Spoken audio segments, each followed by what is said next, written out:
Hello students. एक बार फिर से हम मिल रहे हैं अपना नेक्स्ट जो है टॉपिक लेकर। चैप्टर हमारा चल रहा है fourth chapter means hereditary and evolution. तो इस चैप्टर में अभी तक हमने जो है वो पढ़ा था, कुछ नई न्यू टर्म्स पढ़ी थी। मतलब ये जेनेटिक्स का चैप्टर हमारा जो था वो स्टार्ट हुआ था। तो जेनेटिक्स में हमने स्टार्ट किया था कि कुछ पहले तो हमने टर्म्स ली थी कि हेरिडिटरी क्या है, वेरिएशंस क्या है, जीन्स क्या होते हैं, और क्रोमोसोम्स के बारे में हमने पढ़ा था। फिर उसके बाद हमने कुछ फिनोटाइप टर्म्स, फिनोटाइप के बारे में पढ़ा था, जीनोटाइप के बारे में पढ़ा था, रिसेसिव और डोमिनेट जीन्स के बारे में पढ़ा था। फिर उसके बाद हमने देखा था कि फादर ऑफ जेनेटिक्स कौन है, मेंडल। तो मेंडल ने सबसे पहले जीन्स के बारे में स्टडी करी और कैरेक्टर्स जो है वो पेरेंट्स से उनके ऑफस्प्रिंग में कैसे पास ऑन होते हैं, तो क्यों इतनी वेरिएशंस आती है, वो उसके बारे में उन्होंने बताया था। तो मेंडल ने जो प्लांट चूज़ किया था वो पी प्लांट था, मतलब कि मटर का प्लांट। तो दो उन्होंने अपने एक्सपेरिमेंट्स के अकॉर्डिंग उन्होंने दो लॉज दिए थे। फर्स्ट था मोनोहाइब्रिड इनहेरिटेंस लॉ, मतलब मोनोहाइब्रिड क्रॉस था, और उसको हम बोल देते हैं first law of Mendel, that is law of segregation. तो लॉ ऑफ सेग्रीगेशन में हमने पढ़ा था कि जब हमारे पास गैमीट फॉर्मेशन होती है तो जो जीन्स जो है वो पेयर्स में प्रेजेंट है। यहाँ पर आप सभी में देखो जीन्स जो है, हर करेक्टर के लिए जो जीन है वो पेयर्स में प्रेजेंट है। तो जब वो गैमीट्स बनते हैं तो वो पेयरिंग जो है वो क्या होती है, यानी कि वो गैमीट्स में पेयर वो जो है वो टूट जाता है, और हर गैमीट में हर करेक्टर का एक एक पार्ट जो है वो चला जाता है। तो यही हमारे पास जो लॉ ऑफ सेग्रीगेशन है ये कहता है। ठीक है, तो अब नेक्स्ट लॉ था जो हमारे पास डायहाइब्रिड क्रॉस था। तो डायहाइब्रिड क्रॉस जो था वो कौन सा लॉ था, सेकंड लॉ, तो लॉ ऑफ इंडिपेंडेंट असॉर्टमेंट। तो लॉ ऑफ इंडिपेंडेंट असॉर्टमेंट के अकॉर्डिंग मेंडल ने कहा था कि जब क्रॉस फर्टिलाइजेशन होता है, गैमीट फॉर्मेशन होती है, तो गैमीट्स जब हर करेक्टर में जो है गैमीट्स में हर करेक्टर का एक एक जीन का पार्ट जो है वो आ जाता है। ठीक है, और जब वो फिर से नेक्स्ट जनरेशन बनाते हैं, जाइगोट बनाते हैं, नेक्स्ट ऑफस्प्रिंग बनाते हैं, तो वो जो हर करेक्टर का जीन है वो दूसरे करेक्टर के साथ उसका डोमिनेंट और रिसेसिव का कोई चक्कर नहीं होता है। एक जैसे अब यहाँ पर यही है कि मान लो जैसे यहाँ पर ये हमने क्रॉस करा था ना, कि मान लो जब से राउंड जो है वो हमारे पास डोमिनेट करेक्टर है, और ग्रीन जो है वो कौन सा करेक्टर है, रिसेसिव करेक्टर है, और दोनों जो है राउंड शेप को बता रहा है और ग्रीन कलर को बता रहा है। अब अगर यहाँ पर राउंड का जो है वो डोमिनेट करेक्टर है तो वो सिर्फ शेप को ही देखेगा कि डोमिनेट है, लेकिन उसका इस कलर पर कोई भी, यानी कि कोई भी अपना असर नहीं डालेगा कि अगर ग्रीन कलर जो है उसके जीन्स जो है वो रिसेसिव फॉर्म में प्रेजेंट हैं तो मैं इस पर असर डालूं, नहीं। इसका सिर्फ असर जो है वो डोमिनेंट करेक्टर जो है वो किस पर जाएगा, किस पर शो होगा, सिर्फ उसके शेप पर शो होगा, उसके कलर पर नहीं शो होगा। अब जैसे यहाँ पर है, अब यहाँ पर रिंकल्ड आ गया, अब पहले राउंड था ना, रिंकल्ड आ गया, ये रिसेसिव करेक्टर है, और येलो जो है वो डोमिनेट करेक्टर है। तो अब डोमिनेट करेक्टर कौन सा है, येलो है। तो अब येलो का येलो सिर्फ कलर के लिए डोमिनेट है। अगर वो कहेगा कि मैं इसकी शेप पर अपना असर डाल लूँ, इसको डोमिनेंट शो करूँ, तो ऐसा कुछ भी नहीं है। ये अपना अलग डोमिनेंट और रिसेसिव शो करेगा, और ये दूसरा करेक्टर अपना अलग डोमिनेंट और रिसेसिव शो करेगा। अगर ऐसे कोई तीसरा करेक्टर, चौथा करेक्टर होता, डोमिनेंट और रिसेसिव होता, तो उसका भी कोई भी चक्कर जो है इन लोगों के साथ नहीं होना था। अपना अपना इंडिपेंडेंटली ये अपना करेक्टर अपने अकॉर्डिंग, डोमिनेंट और रिसेसिव के अकॉर्डिंग शो करते। ठीक है, तो ये हमारे पास कौन सा था, law of independent assortment law, second law जो था। ठीक है, तो अब जो है नेक्स्ट हमारे पास टॉपिक जो अब हम स्टार्ट करेंगे वो है हाउ आर कैरेक्टरिस्टिक्स और ट्रेड्स ट्रांसमिटेड टू प्रोजेनी, के अगली जनरेशन में करैक्टर्स जो है वो कैसे पास ऑन होते हैं। तो हमने जो है वो इतना पढ़ ही लिया था कि करैक्टर्स जो हैं वो पेरेंट्स से उनके ऑफस्प्रिंग में, मतलब उनकी नेक्स्ट जनरेशन में जीन्स के थ्रू पास ऑन होते हैं। और जीन्स कहाँ पर होते हैं? क्रोमोसोम्स के अंदर। ठीक है, तो क्रोमोसोम्स जो है वो सेक्सुअल रिप्रोडक्शन में कंबाइन करते हैं और फिर आगे जो है वो पास ऑन होते हैं। तो ये होता कैसे है? अब जीन्स हैं वो पेयर्स में प्रेजेंट हैं, ठीक है, और हर जीन जो है वो उस पर हर करेक्टरिस्टिक का ऑर्गेनिज्म वो कैसे शो कर रहा है, उसकी हाइट कैसी है, उसका नाक कैसा है, उसके बाल कैसे, इनके हर करेक्टर का जो जीन है वो क्रोमोसोम के ऊपर होगा। एक डोमिनेंट में हो सकता है, ठीक है, और दूसरा कौन सा होता है? रिसेसिव होता है। तो हर पेरेंट में जो है वो पेयर होगा हर करेक्टर को लेकर, चाहे वो रिसेसिव में हो, चाहे वो डोमिनेंट करेक्टर में हो, चाहे वो मिक्स्ड में हो, ठीक है। अब हर पेरेंट में जो है वो 2 जीन्स होंगे, ठीक है, हर करेक्टर के। तो अब जब गैमीट फॉर्मेशन होती है तो गैमीट फॉर्मेशन में क्या होता है कि वो जो जीन्स हैं वो मेल गैमीट बन रहे हैं तो मेल गैमीट में हाफ हाफ हो जाएंगे, फीमेल गैमीट बन रहे हैं तो फीमेल गैमीट में हाफ हाफ हो जाएंगे, ठीक है। और फिर जब फर्टिलाइजेशन होगी तो फर्टिलाइजेशन में क्या होगा?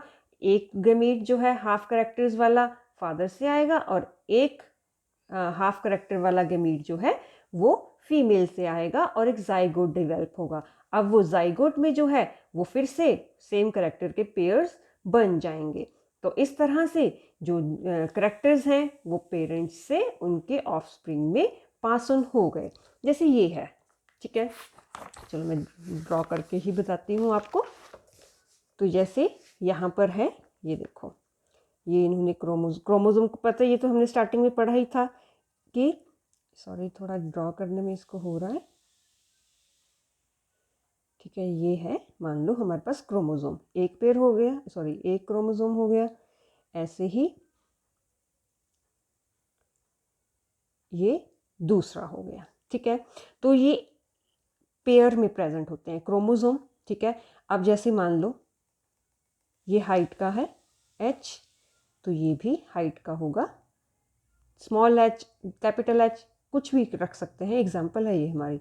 ये मान लो ये कलर का होगा कि ये वाइट कलर है, मतलब स्किन कलर, ठीक है, कॉम्प्लेक्शन का, ये भी वाइट हो गया। मान लो ये हाइट हो गया, वाइट का हो गया, ठीक है। ऐसे ही जो है जैसे हमने स्टार्टिंग में करा था ना ईयर लोब का, ठीक है, तो ईयर लोब अटैच्ड हो गए, ठीक है ना। तो ऐसे ही ये, अब जब गैमीट बनेंगे तो गैमीट में क्या होगा? ये एक उससे गैमीट बन रहे हैं ना, तो ये वाला क्रोमोसोम आ गया इधर, ठीक है। ऐसे ही अब ये तो एक ही क्रोमोसोम था, अब गैमीट फॉर्मेशन में अलग अलग हो गए, ठीक है। ऐसे ही ये गैमीट आ गया,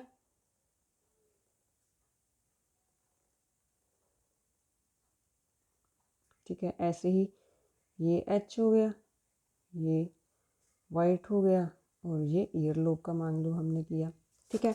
अब यहाँ ये मान लो कि मदर का हो गया, ऐसे ही यहाँ पर फादर का आ गया, मान लो ऐसे, ठीक है। ये स्मॉल h हो गया, ये कैपिटल W हो गया, और ये भी कैपिटल E हो गया, ऐसे ही।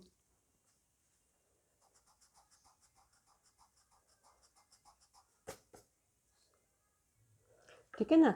तो ये मान लो मेल हो गया, ये फीमेल हो गया, इनके गैमीट्स हमारे पास ये बन जाते हैं, ठीक है। अब ये वाला गैमीट इस गैमीट के साथ यहाँ पर कंबाइन होगा, मान लो, और ये वाला गैमीट इस गैमीट के साथ यहाँ पर कंबाइन हुआ। अब देखो क्या हुआ, ये ऐसे था, अब यह स्मॉल h था, ये W कैपिटल और ये भी कैपिटल, ठीक है। अब ये आ गया दूसरे उसका, तो अब ये कैपिटल H, ये कैपिटल W और ये ईयर लोब, ठीक है।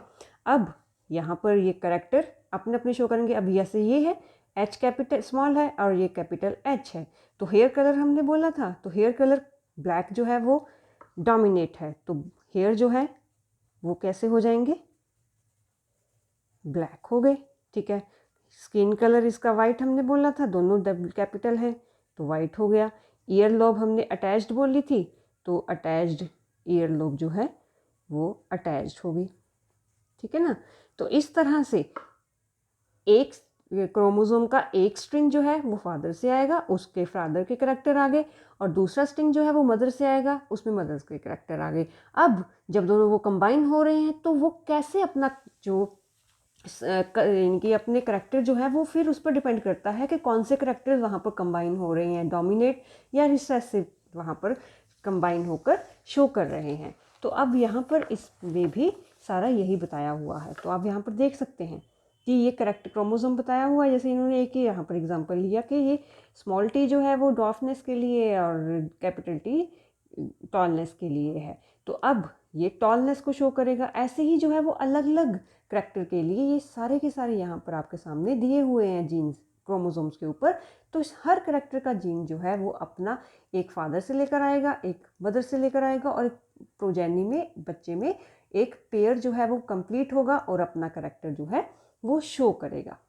तो हम कह सकते हैं कि जो डोमिनेंट जीन है वो मदर से भी हो सकता है, फादर से भी हो सकता है। वो डिपेंड करता है कि उसमें कौन से जीनोटाइप के जीन्स जो हैं वो बच्चे में ट्रांसफ़र हो रहे हैं, और इस तरह से प्रोजेनी में फिर उन जीन के कॉम्बिनेशन के अकॉर्डिंग जो है वो करैक्टर शो होगा। ठीक है। अब नेक्स्ट आता है हमारे पास how do genes control the characters, कि अब जीन्स जो हैं वो कैसे कंट्रोल करते हैं करैक्टर्स को, या फिर हम बोल सकते हैं करैक्टर्स को, दूसरा ट्रेट्स को। तो एक्चुअल में है क्या कि क्रोमोसोम पर जो डीएनए है, डीएनए पर का पार्ट है एक जीन। ठीक है ना। क्रोमोसोम के डीएनए का जो जीन है वो एक पार्ट है। वो क्या करता है, कुछ स्पेशल कोड्स बनाता है। किसके लिए, कुछ प्रोटीन्स की फॉर्मेशन के लिए। और यही प्रोटीन्स क्या करते हैं, उस हर एक करैक्टर को जो है वो यानी कि कंट्रोल करते हैं। जैसे एग्जांपल के लिए इन्होंने प्लांट का एग्जांपल लिया है। प्लांट को इन्होंने एग्जांपल में टॉलनेस ले लिया कि अब जो है वो जीन बोल रहा है कि इनकी अब उसकी डिमांड है प्लांट की कि उसने टॉल होना है, उसने लंबा होना है। तो जो टॉलनेस का जीन है वो क्या करेगा, प्लांट के सेल को इंस्ट्रक्शंस देगा। ठीक है ना। जीन का जो टॉलनेस का जो जीन है वो प्लांट सेल को इंस्ट्रक्शन देगा। किसके लिए, ग्रोथ हार्मोन रिलीज करने के लिए। हार्मोन्स तो आपने पढ़े ही हैं पहले पिछले लेसन्स में। तो हार्मोन्स जो है वो टॉलनेस के लिए हार्मोन जो है वो रिलीज़ होगा, और रिलीज़ होने पर क्या होगा, वो हार्मोन जो है उस प्लांट को लंबा कर देगा। ऐसे ही अगर वो ड्वार्फनेस के लिए प्लांट को करता है कि अगर जीन जो है वो ड्वार्फनेस के लिए मैसेज भेजता है तो क्या होगा, ग्रोथ हार्मोन नहीं रिलीज़ होगा या कम रिलीज़ होगा, और उसके कारण प्लांट की हाइट जो है वो छोटी रह जाएगी। तो इसी तरह से जो है यहाँ पर हमारे पास प्लांट्स की जैसे ही जो है वो एनिमल्स में भी, हम लोगों में भी जो है पेरेंट्स से जो जीन्स आ रहे हैं सेक्सुअल रिप्रोडक्शन के थ्रू, वो ऐसे ही इंस्ट्रक्शंस भेजते हैं और हमारे करैक्टर्स को कंट्रोल करते हैं। तो एग्जांपल यहाँ पर जैसे लिया है ब्लैक हेयर जो है, वो ब्लैक हेयर जो है वो डोमिनेंट करैक्टर शो किया है, और जीनोटाइप उसका क्या है, अगर तो जीनोटाइप डोमिनेंट के लिए कैपिटल एच या कैपिटल एच स्मॉल एच। और ब्लॉन्ड हेयर मतलब कि जो रिसेसिव करैक्टर है वो ब्लॉन्ड हेयर, जैसे वो वाइट से बाल होते हैं ना, बूढ़े होने के कारण वाइट बाल नहीं, वैसे वाइट बाल जो होते हैं जिनके कईयों के कलर नहीं होता है, तो वो ब्लॉन्ड हेयर या फिर पेल येलो कलर जो होता है वो ब्लॉन्ड, ठीक है, ब्लॉन्ड हेयर उसको बोलते हैं। तो फिनोटाइप ब्लॉन्ड टाइप हो गया, और जीनोटाइप क्या हुआ, रिसेसिव करैक्टर क्या हुआ, स्मॉल एच। तो ऐसे मान लो कि अगर ब्लैक हेयर जो है वो मदर के हैं और फादर के ब्लॉन्ड हेयर हैं। ठीक है। तो अगर बच्चे के वो ब्लैक हेयर आते हैं तो इसका मतलब क्या हुआ कि क्रॉस ही बना के आपको बताती हूँ कि मान लो मदर के ये हैं, दोनों तरह से बताऊंगी, ठीक है, और फादर के ब्लॉन्ड हेयर हैं, तो इसके गैमेट्स बन गए ये, और फादर के बन गए स्मॉल एच। तो अब ये आपका एक आ गया जिसमें एच और स्मॉल एच। ऐसे ही ये आपके पास एक आ गया H small H, H small H और स्मॉल एच। ठीक है ना। तो ये सारे ब्लैक हेयर हुए। अगर दूसरा क्रॉस के अकॉर्डिंग अगर बता दूं कि मदर अगर होती है कैपिटल एच स्मॉल एच, ठीक है ना, फादर तो हमारे पास ब्लॉन्ड हेयर का ही है, तो बच्चे के क्या क्या पॉसिबल हो सकते हैं, ये एच आ गया और एक स्मॉल एच आ गया, स्मॉल एच और स्मॉल एच, तो एक हो गया ये और दूसरा हो गया ये, और दो चांसेस हो गए स्मॉल एच और ये भी स्मॉल एच, ठीक है ना। तो मान लो अगर मदर जो है प्योरली डोमिनेट है तो सारे उसके मिक्स्ड करैक्टर्स ही आएंगे जो भी उनके बच्चे होंगे। और अगर मान लो कि वो जो है एक उसमें रिसेसिव का है एक डोमिनेट का है, तो उसमें 50-50% चांसेस होते हैं कि बच्चे के ब्लैक हेयर होंगे या फिर ब्लॉन्ड हेयर होंगे, ठीक है ना। तो वो फिर उस पर डिपेंड करता है कि कौन से जीन्स जो हैं इनकी बच्चे में जो है वो पास ऑन हो रहे हैं उनके बच्चों के साथ, उनके पेरेंट्स से, ठीक है ना। तो बच्चे का जो हमने देखा ना दोनों कैरेक्टर्स में, चाहे मदर कैपिटल एच है चाहे mother capital H small H है, तो हम यहाँ पर देख सकते हैं कि दोनों कंडीशन में जो बच्चे का फिनोटाइप है, चलो फिनोटाइप तो वो ब्लैक हेयर ही रहेगा, ठीक है ना, फिनोटाइप तो ब्लैक हेयर ही रहेगा, लेकिन जीनोटाइप जो है वो दोनों सेम रहेंगे अगर फादर जो है वो ब्लॉन्ड हेयर का होता है।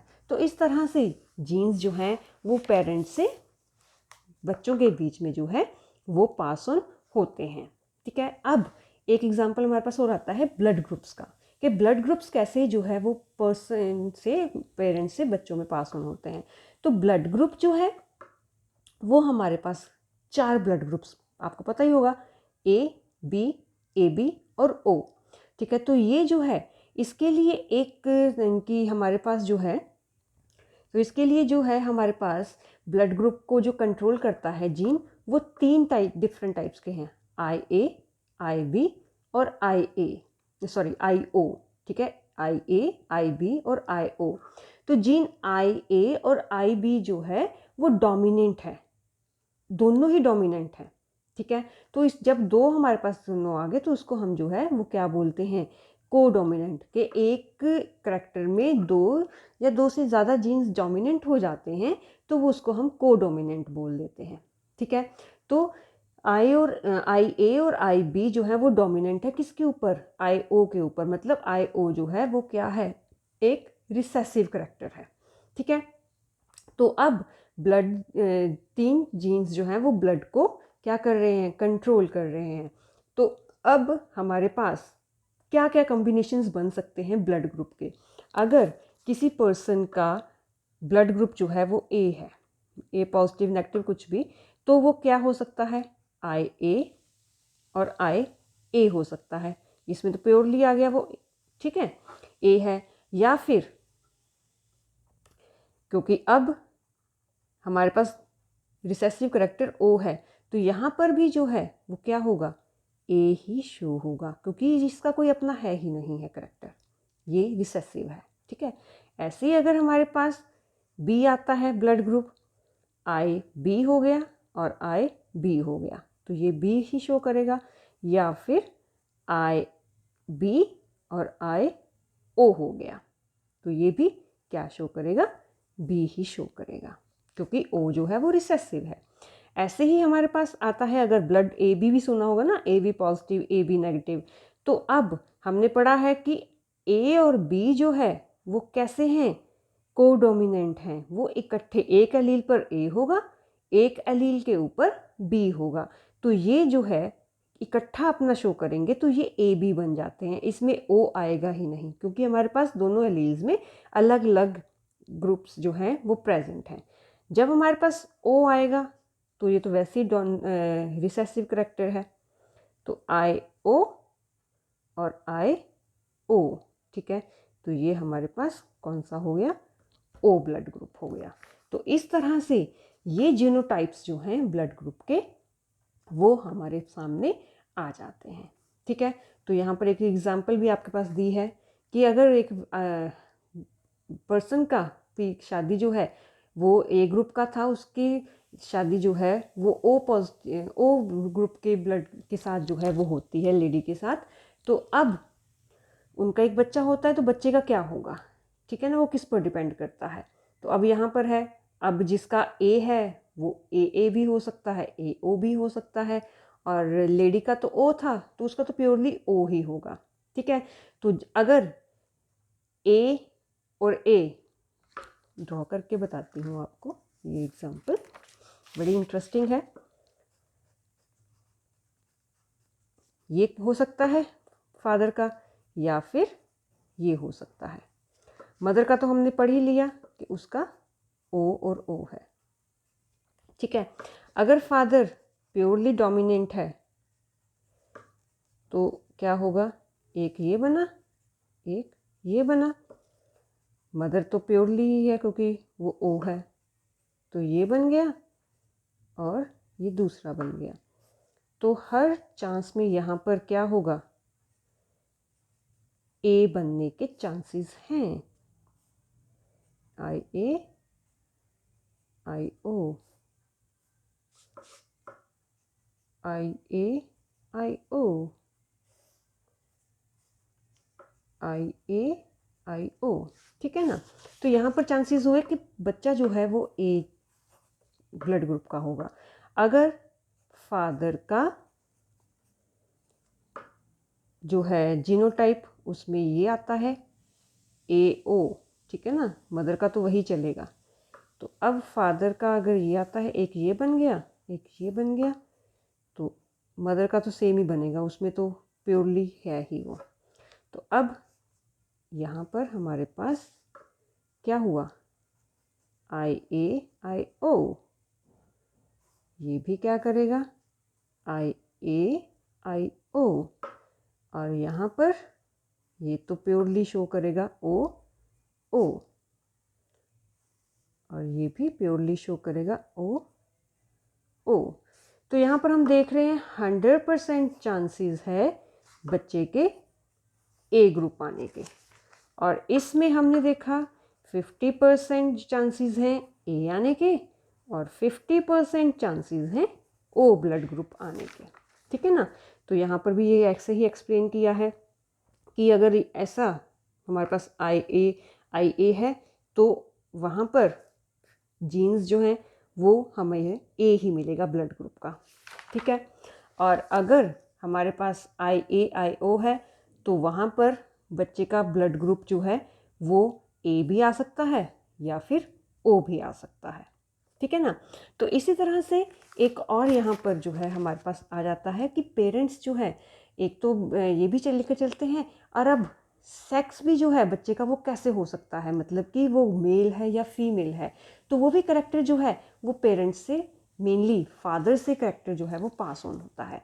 फीमेल जो है, गर्ल चाइल्ड जो है वो एक्स क्रोमोसोम होता है, और फादर में एक्स वाई क्रोमोसोम होता है, ये याद रखना है।